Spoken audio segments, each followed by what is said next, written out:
There's two questions if you're considering niching that you have to ask yourself. The first thing is, what do you want to be known for? The service. What's the thing that you want to stand out for? It's not about what you offer, it's about what you're known for. You might be the clinic who is known for natural looking filler. You might be the clinic that's known for, hey, we handle everything on the body. There's an amazing clinic in Tampa, Florida named Bevel Up, and their slogan is the place for the face. We are known for taking care of your face. And all of their patients have just become marketing advocates. And they say, hey, Bevel Up is the place for the face. Their friend says, I have a problem with my face. They say, go over to Bevel Up, because that's what they're known for. They're known for taking care of the face. Is it a little broad? Maybe, but it's really clear for patients to be able to activate themselves. Oh, they take care of anything related to the face. Body, not touching it. Holistic wellness, not touching it. Sculptra, butt, not happening. We are taking care of the face. Okay, so the first question you got to ask yourself is, what do you want to be known for? And the second question you're going to ask yourself is, who am I going to serve? Who do I want to attract? What are the patients that I want to attract? Who are the people that I serve? For example, Sheila Nazarian, she was known as the small breast queen. Dr. Nazarian is a plastic surgeon, and she's already a female plastic surgeon, so she already kind of stands out. That's already sort of a niche within plastic surgery. There's not that many female plastic surgeons. And so Sheila said, I want to be the small breast queen, meaning she's not going to do the bazongas, the big ol', breast implants and augmentation. She's just going to do reasonable lifts and reasonable augmentations. And you would worry, oh my gosh, people aren't going to come in for that. People aren't going to want that. There's going to be so much of the market she can't treat now. And the people that really want to get, big implants are the ones that are spending all the cash. No, what happened was her schedule was so full, she didn't know what to do with it, because everyone said, oh, that's the person I go to if I'm the kind of person that just wants a reasonable lift. Maybe I just finished breastfeeding, or maybe I just never quite had the volume that I want. So I'll go to Dr. Nazarian for that, because she gives me a reasonable lift. I know she's not going to make me look crazy. And so she attracted those people, and also, slightly that service as well. So if you want to niche, there's two separate but related decisions. First, you have to decide what you want to be known for, what service you want to be known for, and then you got to decide who you're going to service that thing with. On the what you want to be known for side, this is not about the services that you offer. It's not, oh, this person is the one who offers facial filler, this person who has that one device. I can't tell you how many times clinics talk to me saying that their differentiating factor is that they have a special device that nobody else has in the area. I am 100% confident that the rep told you that when they sold it to you. They said, oh, nobody's got it over here. Yeah, nobody's got it over there, but nobody knows to search for it either. Maybe there's some search volume, but oftentimes these device reps, outside of a few specific companies, Cyton does not do this. So, if a Cyton rep is doing it, report it to me, because I'll bring it up to some Cyton higher ups. Cyton doesn't do this. They're not preying on people, but there are some predatory laser and device practices where these lasers and device reps will be like, oh, nobody's got it. It was going to sell itself. Our company's going to give you marketing. I have yet to meet somebody that says, thank God that laser company gave me marketing efforts. Thank God they did that. Have not seen it once. I've only ever heard people having nightmare stories about the setup that they've had with that. Sorry, that's an entirely different subject. So you don't want to be known for the thing specifically that you offer. It's about what you're known for. For example, there is an amazing clinic over in South Florida called Bevel Up, and Bevel Up is the place for the face. Bevel Up is the place for the face, and their entire niche and area says, yeah, if you want something done with your face right, you're going to go to Bevel Up. They have the best devices to service the face. They have the best treatments. They have the best products, whatever it is, but everything they focus on is just the facial aesthetics. And that's kind of their service niche. They are the place for the face, and they have completely activated their local market so that anybody that sees them knows, if my friend says they have a problem with their face, they go to Bevel Up. I tell them to go to Bevel Up, because Bevel Up is the place for the face. And that's their entire sub niche for services. We do everything related to your face. We're not touching body. We're not doing anything related to your health. We are just servicing your face. And that has served them extremely well.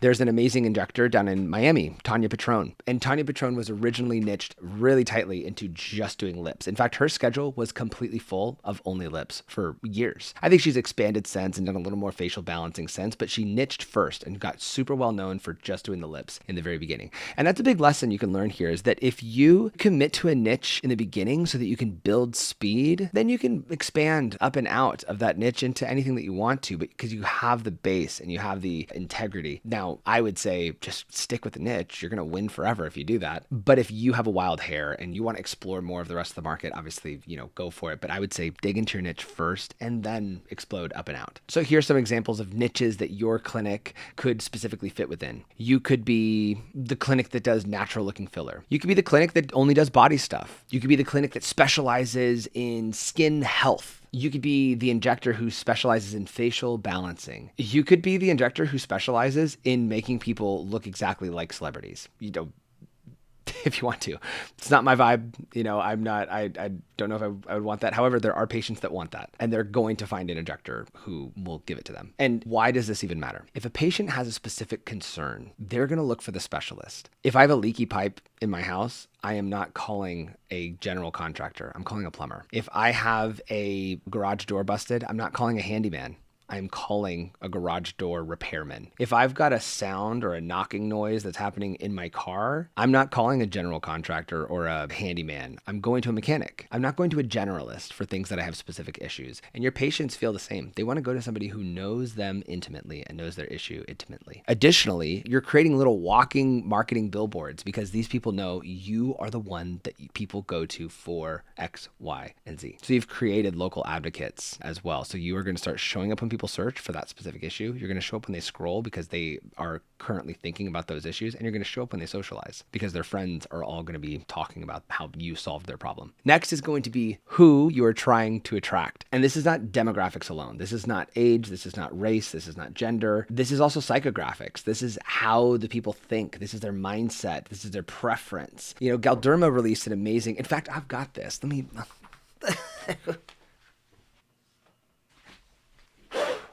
Last year, Galderma released the Next portfolio. I think actually it was a year ago, 2 years ago, they released the Next portfolio. And in it, they had a bunch of distinct vibes of psychographics, of what it was that specific patient groups wanted. They had proactive beauty, which is patients that put preventative and prejuvenation treatments at the forefront across ages. These are people that are looking to solve wrinkle relaxing before it ever becomes a problem. This is the proactive beauty people. The mindful aesthetics group. The mindful aesthetics group embraces the movement towards minimal, sustainable, and ethical and natural aesthetics products and the impact that they have that looks and creates. The mindful aesthetics person is the one who says, how did you source this?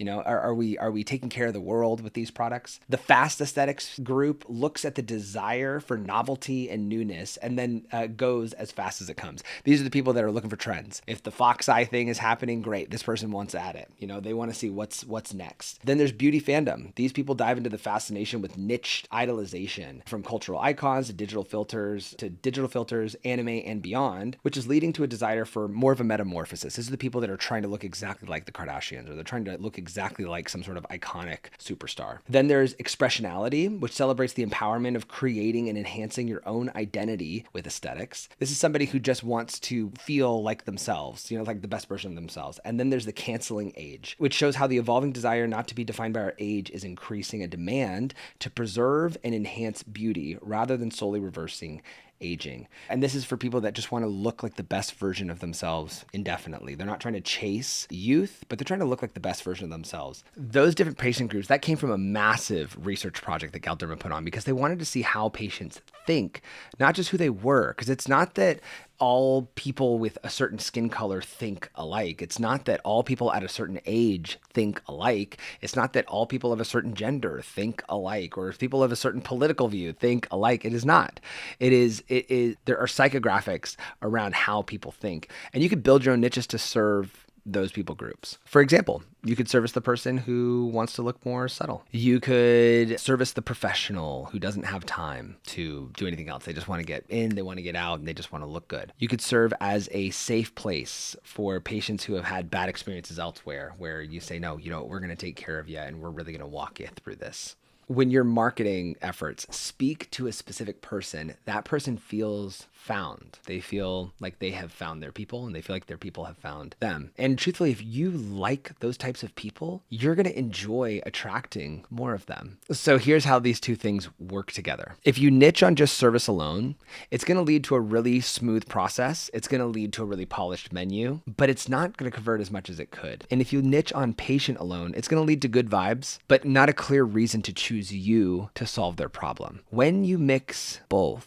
When you can intermingle, you're going to attract the people that want to work with you, and you are going to service them in a way that only you can. For example, you could be a clinic who focuses on enhancing skin quality for people who want a natural look and not a frozen face. So they could say, oh, that's the person that I go to that's going to keep my skin looking healthy while keeping me looking and feeling natural. That speaks to who they are, and it speaks to what they want. And it gives you a broad enough set of services that it's easy enough for you to service them with a lot of different treatments. And suddenly, every piece of content you put out, every picture, every before and after, every shot in the patient room, every Google review, it all speaks towards these services to these people. And you have this compounding effect that makes you the only choice locally when it comes to your specific niche. Doing this is the difference between marketing that feels effortless because it's just an expose of who you are versus marketing that feels exhausting because you're trying to constantly convince everyone to work with you. So what are the reasons you wouldn't do this? There's a lot of people that'll say, oh my gosh, well, I'll lose revenue if I do that. You won't lose revenue. You'll lose the wrong patients who were diluting your efforts anyway. When you have a super clear system and a process and you have very clear people that you serve, the ones who are trying to make you break that mold and recreate new standard operating procedures and processes, they are just noise, and they're honestly costing your business more money than they're making you. Or you might say, my market's way too small or way too niche. Most med spas, if they had 1,000 consistent patients, it would be game-changing and life-changing for them. I would guarantee that your local market has 1,000 people that could come and be serviced by your niche. You don't need everyone. You just need the right ones. Or they say, I don't know what to niche on. The easiest way to pick this is to think about your favorite 20 patients, the patients that spend the most, that have the best time, that you like the most, and think about what they have in common, whether it's how they think, whether it's who they are, whether it is what they do for work, whether it is what their life and vibe is kind of like. Your niche is probably sitting somewhere in there. You just haven't named it quite yet. Anytime I do this exercise with a clinic owner or an esthetician, I say, tell me the first name of your favorite patient. And they instantly will always say, it's Jess. It's Jess. Oh my gosh, Jess is just the best. Why is Jess the best? Well, Jess is just so nice and we have so much in common. What do you have in common with Jess? And then all of a sudden they're digging down into, oh my gosh, I want to work with busy moms. I love serving busy moms and giving them a break. Okay, there we go. Now we're getting somewhere. So here's how to actually do it. Here's a practical starting point for you. Step 1 is identify that service anchor. Identify what is that one thing that you want to be known for. What's the one thing that you say, you know what? I want to be known for injectables. I want to be known for devices. I want to be known for skin tightening. Whatever the thing is, what's that service anchor that you want to be known for? It should be something that you like doing, by the way, because if you have to do it 24/7, you're going to be kicking yourself.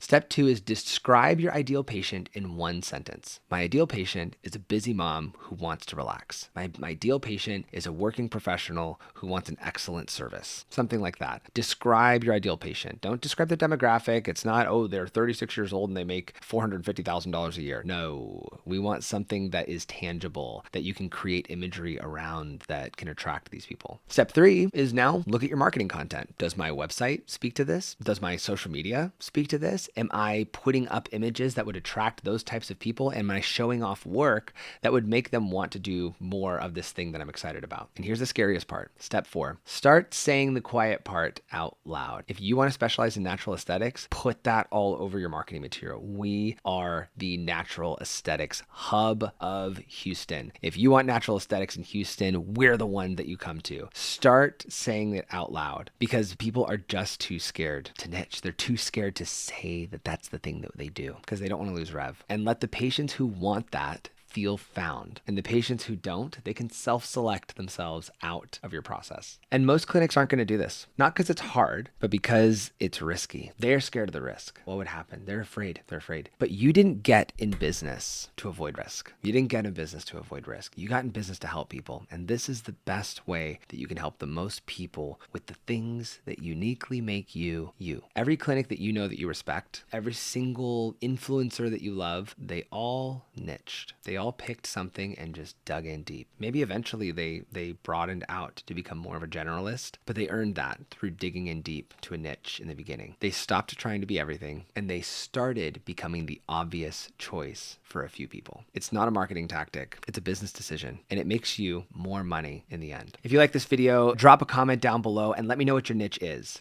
Say I'm niching into this, I'm niching into X, Y, and Z. Let me know exactly what your niche is down below, and hit that subscribe button. Make sure that you're liking this video. Send this to a friend who needs to niche, that needs to hear that it's gonna be okay. It's actually a smart decision to choose to niche. Give them that confidence with this video and hopefully with that framework. We'll see you next time.